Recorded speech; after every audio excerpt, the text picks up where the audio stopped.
અને હવે વાત કરીએ રાજસ્થાનમાં જે કકળાટ કોંગ્રેસમાં જોવા મળી રહ્યો છે તેની, કારણ કે રાજસ્થાનમાં કોંગ્રેસ કઈ દિશામાં જઈ રહી છે તેનો કોઈ અંદાજો અત્યારે નથી લગાવી શકાતો, કેમ કે કોંગ્રેસના બે દિગ્ગજો કંઈક અલગ જ ધૂનમાં છે. સચિન પાયલોટ જે પોતાની સરકાર સામે પદયાત્રા કરી રહ્યા છે, જનસંઘર્ષ પદયાત્રા, તો બીજી બાજુ અશોક ગેહલોત કર્ણાટકમાં કોંગ્રેસની મદદ કરવાના બદલે પોતાની મિત્રતા નિભાવી રહ્યા છે રાજસ્થાનમાં. આમ કોંગ્રેસના વરિષ્ઠ નેતા સચિન પાયલોટની 5 દિવસીય જનસંઘર્ષ યાત્રા આજે શરૂ થઈ. અજમેરથી શરૂ થનારી આ યાત્રા 125 કિલોમીટરની છે, જેમાં પાયલોટ છે તેને આ અજમેરથી જયપુર સુધીની યાત્રા શરૂ કરી. રાજસ્થાનમાં ભ્રષ્ટાચાર, નબળો કાયદો વ્યવસ્થાના વિરોધમાં આ યાત્રા છે તે સચિન પાયલોટ દ્વારા કાઢવામાં આવી છે. મુખ્યમંત્રી અશોક ગેહલોત વિરુદ્ધ તેને ગણાવવામાં આવી રહી છે. જોકે કોંગ્રેસ નેતૃત્વ હાલમાં યાત્રામાં હસ્તક્ષેપ કરવાનો ઇનકાર કરી રહી છે, પોતાને દૂર કરી રહી છે. 2018થી જ મુખ્યમંત્રી પદ માટે સચિન પાયલોટ, અશોક ગેહલોત વચ્ચે ટક્કર ચાલી જ રહી છે, સૌ કોઈ જાણે છે ખૂબ સારી રીતે. અને આ જ કારણે બંને નેતાઓએ ઘણી વખત જાહેરમાં એકબીજા વિરુદ્ધ આકરા નિવેદનો પણ આપ્યા છે. ત્યારે પ્રવાસ શરૂ કરતા પહેલા સચિન પાયલોટે અશોક ગેહલોત પર પણ પ્રહારો કર્યા જ હતા. आरपीएससी के सदस्य को गिरफ्तार करने की नौबत आई है, लेकिन गिरफ्तारी अधिकारी की हो गई, क्या ये काफी है? कौन कौन लोग इसके पीछे हैं? मैंने राजस्थान भर में जाके आवाज उठाई थी और मुझे कहा गया कि पेपर लीक में ना तो कोई अधिकारी इन्वॉल्व है, ना कोई नेता इन्वॉल्व है. अरे जांच पूरी हुई नहीं, कोई कैसे कह सकता है कि कोई अधिकारी नेता इन्वॉल्व नहीं है? आज एक अधिकारी पकड़ा गया जेल में, किसी दलाल के जयपुर के किराए के मकान पे बुलडोजर चल सकता है? तो ये कटारा जो पकड़े गए हैं इस पर बुलडोजर क्यों नहीं चला?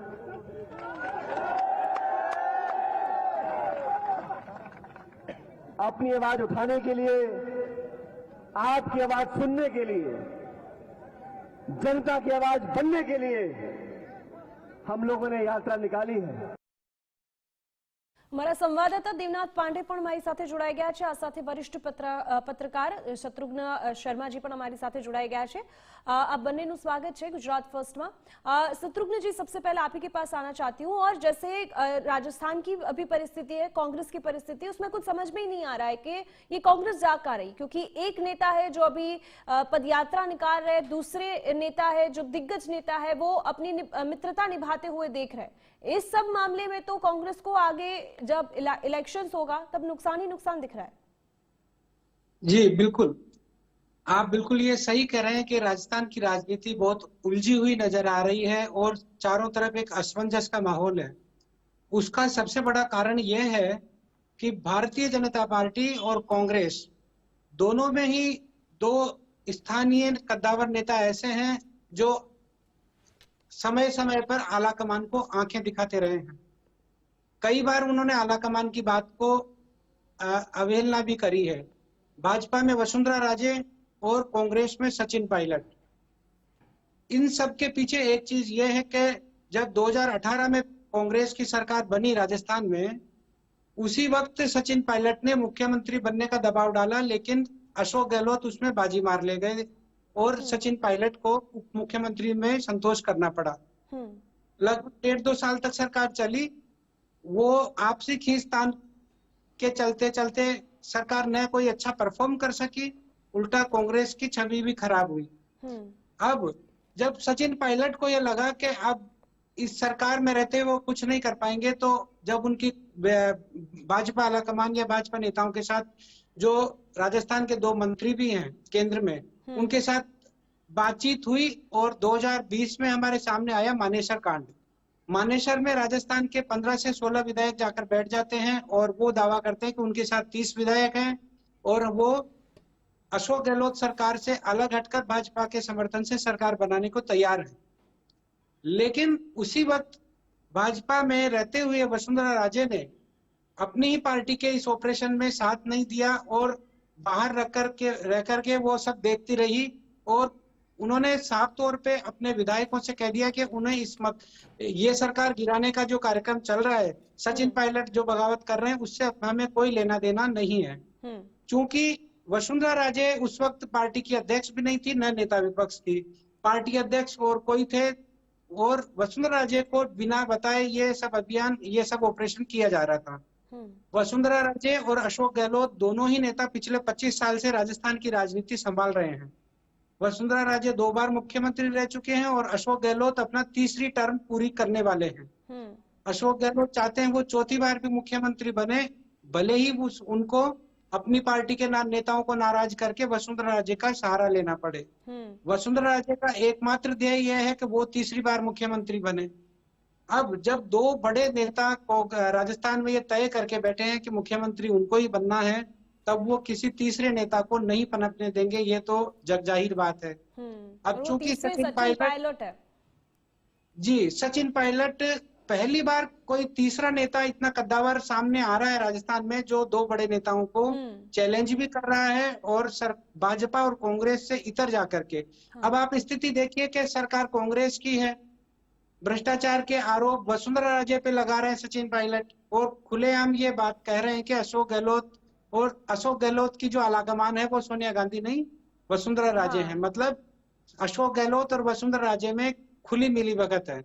और ये बात अब छिपी भी नहीं रह गई है कि अशोक गहलोत और वसुंधरा राजे एक दूसरे को समर्थन करते हैं या एक दूसरे को हर मुसीबत में सपोर्ट करते हैं।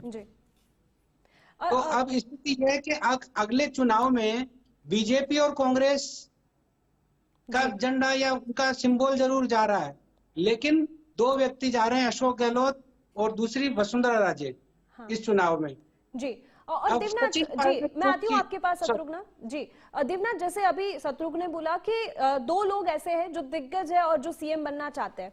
अभी वसुंधरा और अशोक गहलोत ये दोनों मित्र है, या तो उस दोनों के बीच में कुछ बातें हो रही, ऐसी बातें पायलट कह रहे हैं। लेकिन आखिर जो दिख रहा है, क्योंकि अभी गहलोत जब अपने राजस्थान में कोई कार्यक्रम होता है तो पीएम को मिलने जाते हैं, उसको लेने के लिए जाते हैं, ये एक प्रोटोकॉल भी हो सकता है। लेकिन फिर उसके बीच में मित्रता होना, ऐसी बातें होना, और वो ऐसे समय पे जब सचिन पायलट सीधा आक्षेप कर रहे हैं कि अशोक गहलोत बीजेपी के लिए ही और वसुंधरा राजे के लिए ही काम कर रहे हैं, तो इसमें एक नजर ऐसे भी पड़ती है, या तो फिर ऐसे भी देखा जा सकता है कि अशोक गहलोत मुख्यमंत्री बनना चाहते हैं, चाहे वो इस पार्टी से बने या फिर इस पार्टी से। क्या कुछ ऐसा हो सकता है? देखिए, बिल्कुल साफ तौर से सबसे ज्यादा अहम देखा जाता है कि तो अभी हाल में जो बयान दिया था कि वसुंधरा राजे जब गिराने को लेकर बात चल रही थी, सचिन एक कवायद देखने को मिल रहा था, उस वक्त की मदद की थी। और बयान जब अब से 2 से 3 दिन पहले, उसके बाद से लगातार और देखने को मिल, एक पदयात्रा की शुरुआत करते दिखाई दिए। ये है कि अब से कुछ दिन पहले राहुल गांधी यात्रा, तो उसी तरह पायलट पदयात्रा है। हालांकि राहुल गांधी ने लेकर कन्याकुमारी के अलग अलग हिस्सों में, अलग अलग जिलों में, तो ये जरूर आप देख सकते हैं कि पदचिन्ह पे चल तो रहे हैं, देते दिखाई दे रहे हैं। कांग्रेस बड़े बड़े सचिन पायलट से इतर जाते हुए अशोक गहलोत और वसुंधरा राजे की।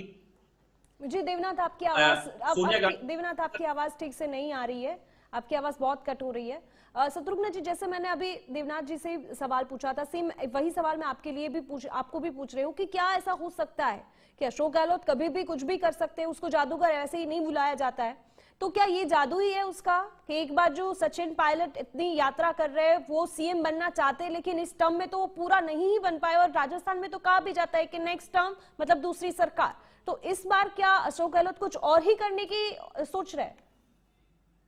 देखिए, ये बात तो अब स्पष्ट हो गई है और आप भी समझ रहे हैं कि अशोक गहलोत चौथी बार मुख्यमंत्री बनने के लिए पूरी तैयारी कर रहे हैं। भले ही को कांग्रेस में वर्टिकल डिवीजन करना पड़े या वसुंधरा राजे गुट का समर्थन लेना पड़े, ये उनकी तैयारी है और खुले रूप से है। रहा सवाल अब सचिन पायलट का, जो आज से अपनी जनसंघर्ष यात्रा शुरू कर रहे हैं जी। उनका संघर्ष यात्रा भ्रष्टाचार और पेपर लीक कांड के विरोध में है। मुद्दा बहुत अच्छा है, लेकिन इसका टाइमिंग और इंटेंशन दोनों ही ठीक नहीं है, क्योंकि अब ये बात भी स्पष्ट हो चुकी है कि सचिन पायलट बहुत महत्वाकांक्षी हैं 45 साल की उम्र में कांग्रेस ने उनको प्रदेश का अध्यक्ष बनाया, उप मुख्यमंत्री बनाया, उससे पहले केंद्र में मंत्री बने, 2 बार सांसद रहे। कोई भी पार्टी किसी व्यक्ति को या किसी नेता को अगर कुछ दे रही है तो वो अपेक्षा भी करती है। सबसे बड़ी कमी जो सचिन पायलट में देखी गई है वो धैर्य की कमी रही है। अगर वो मानेसर कांड 2020 में नहीं जाते, मानेसर में खुली बगावत नहीं करते, तो जब अशोक गहलोत कांग्रेस के राष्ट्रीय अध्यक्ष बन रहे थे, तब नेचुरली सचिन पायलट मुख्यमंत्री बनते, उनका दावा बनता भी था। लेकिन सचिन ने खुली बगावत करके राहुल गांधी को भी नाराज किया है, और आज स्थिति यह है कि सचिन पायलट का राजस्थान में कांग्रेस में भी कोई अलग गॉडफादर नहीं है और बीजेपी में भी नहीं है। उनके फादर राजेश पायलट एक बहुत ही जुझारू और बहुत ही लोकप्रिय नेता रहे हैं, लेकिन एक बार वो भी कांग्रेस में चुनाव लड़े थे और सोनिया गांधी के खिलाफ। जी, इतिहास अब दोहराया जा रहा है, वही इतिहास अब एक बार सचिन पायलट भी दोहरा रहे हैं, क्योंकि उन्होंने विश्वास खो दिया है अपने आला कमान का, कांग्रेस का भी और बीजेपी का भी। बीजेपी को उम्मीद थी कि उनके साथ 30-35 विधायक हैं, तो आसानी से इस सरकार को गिरा करके हम सरकार बना लेंगे, जिस तरह मध्य प्रदेश में हुआ, महाराष्ट्र में हुआ। लेकिन क्योंकि अशोक गहलोत जो है राजस्थान की राजनीति के बहुत ही शातिर नेता रहे हैं, और ये बात उन्होंने खुद ने भी कही है कि मैं अपनी जाति का एकमात्र व्यक्ति हूँ, एकमात्र विधायक हूँ और तीसरी बार मुख्यमंत्री बना हूँ। और उसकी जाति की बहुत ज्यादा व्यक्ति भी नहीं है, लोग भी नहीं है, फिर भी वो मंत्री बन रहे हैं। और इसीलिए उसको वो बोले भी थे, एक वीडियो भी वायरल हुआ था कि इसीलिए तो मुझे जादूगर बुलाया जाता है। शत्रुघ्न जी, मेरे पास समय की बहुत कमी है, इसीलिए आपको रोकना चाहूंगी, और धन्यवाद हमारे साथ जुड़ने के लिए। नमस्कार।